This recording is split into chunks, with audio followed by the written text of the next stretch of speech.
नमस्ते बेटा, मैं मुन्ना बिहारी और आप सबों के लिए देसी बैकअप मैंने बनाया और ढोलक तबला के साथ रिदम भी मैंने बनाया है। आप लोग मेरे वीडियो को ध्यान से देखिएगा।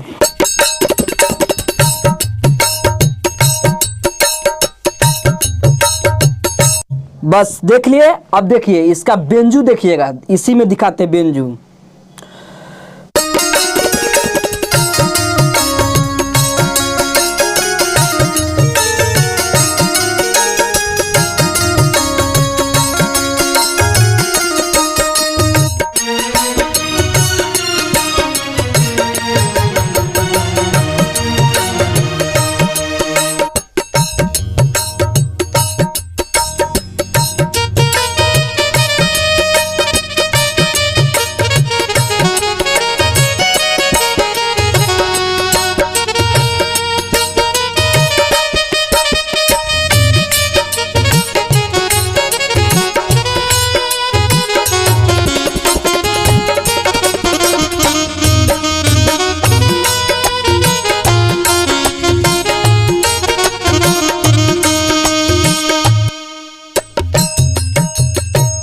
तो और देखिए टोन सुनाते हैं आप सबको, बस सिर्फ टोन सुनिए।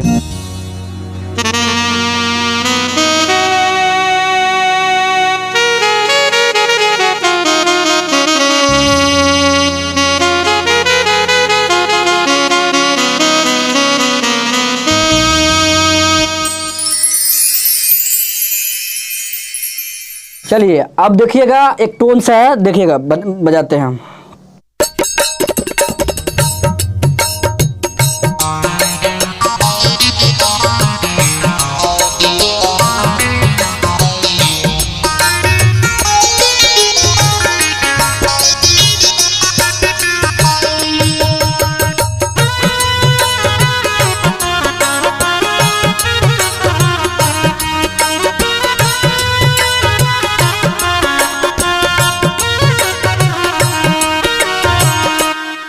बिल्कुल काम कर सकते हैं। अब चलिए आप लोगों को टोन से बारीकी से सुना रहे, देखिएगा।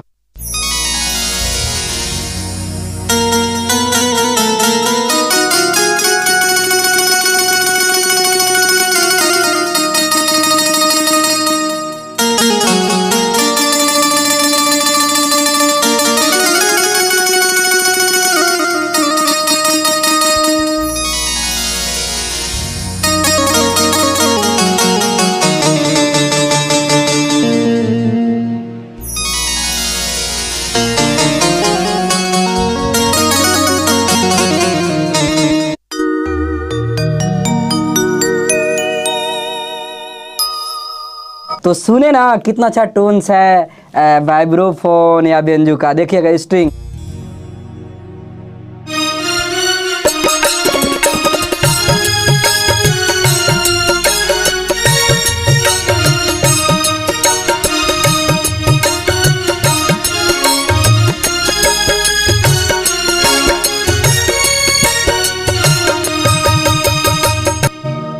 चलिए अब आइए एक और टोन सुनाते हैं।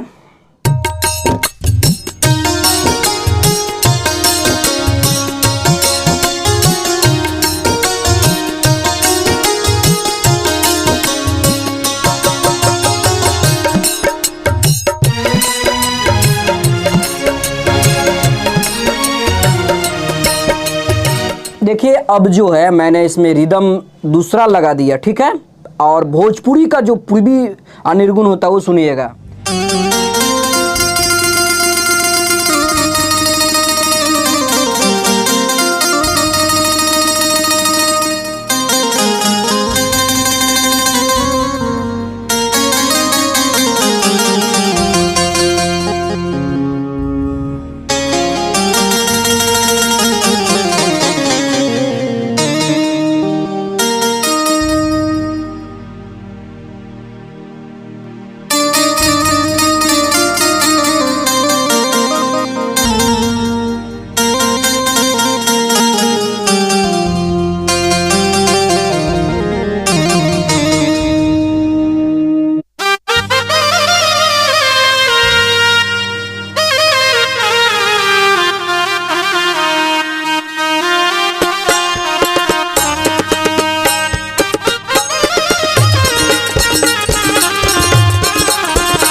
अभी आप देखें ना, मतलब देखिए हम वीडियो एडिटिंग नहीं कर रहे हैं, आपको रियली दिखा रहे हैं ना, समझा रहे हैं ना।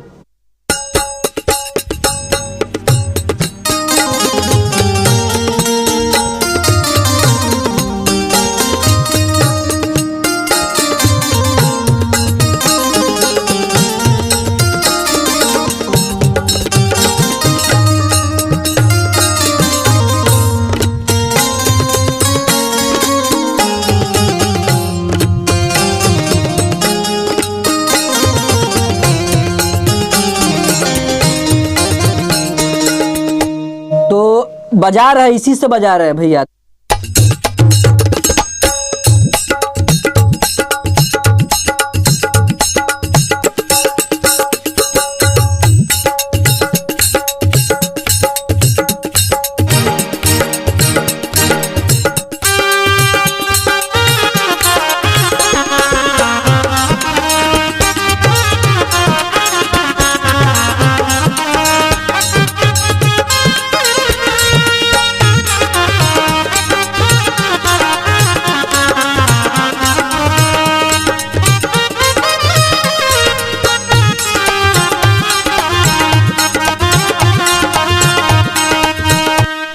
बहुत बड़ा वीडियो हो गया है, ठीक है। और आप सभी को देसी स्टाइल का बैकअप है और बहुत सारे टोन्स सुने, है ना। कुछ टोन्स सुने नहीं होंगे, आप लोग कमेंट कीजिए, आप लोगों के लिए वो वीडियो फिर से ला देंगे। और इसमें सब टोन है, सब डिजिटल टोन्स है।